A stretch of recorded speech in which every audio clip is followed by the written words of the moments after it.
তাহলে মানুষের রক্ত খেয়ে সামান্য একটা মশা দুনিয়ায় টিকে থাকতে পারে না। এই জমানার জালেমরা মানুষের শরীর থেকে রক্ত ঝরিয়ে গণহত্যা করে, তারাও জমিনে টিকে থাকতে পারে না। কথা কন ঠিক কিনা? তারাও টিকে থাকতে পারে না। আমার আল্লাহ ক্ষুদ্র ল্যাংড়া মশা দ্বারা এই জমানার জালেম না, এর চাইতে বড় জালেম অর্থ সম্পদশালী ব্যক্তিকে ল্যাংড়া মশা দ্বারা সাইজ করছে। ঠিক কিনা?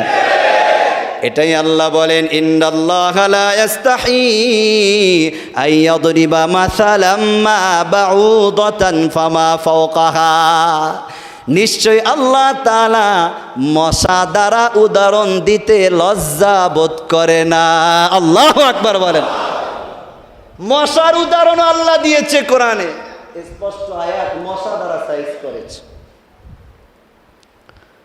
এই আয়াতের দুইটা ব্যাখ্যা দেয়, আপনারা বুঝবেন। বলেন তো, মশাই কি মানুষকে পাইলে কামড় দেয় না ছেড়ে দেয়? হ্যাঁ, মশার পাওয়ার কম না বেশি?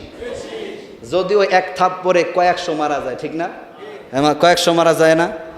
এরপরও এই মশার এত পাওয়ার কেন আসে? কোন তো মশা বলেন না, কেন আসে? কি খাইতে আসে? সবাই কোন? কারণ আপনাদের কাছ থেকে ফতুয়া নিতেই হতো, কারণ আমি ফতুয়া দিলে ভেজাল আছে। ফতুয়া আপনারাই দিবেন। কি খাইতে আসে?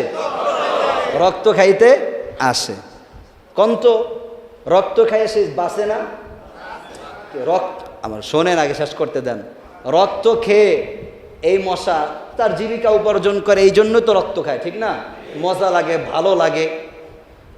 বলেন তো, বেশি খাইলে কি বাঁচে?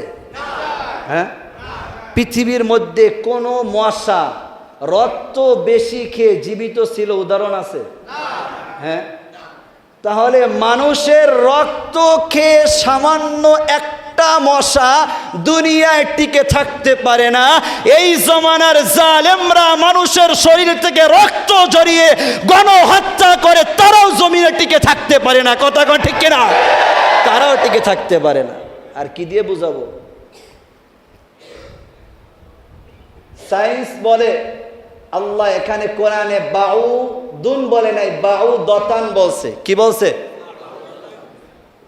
মানে নারী মশা। কি মশা? জোরে কোন, কি মশা? অনেকে হাসতেছে, বুঝা যায়, কি করার আছে।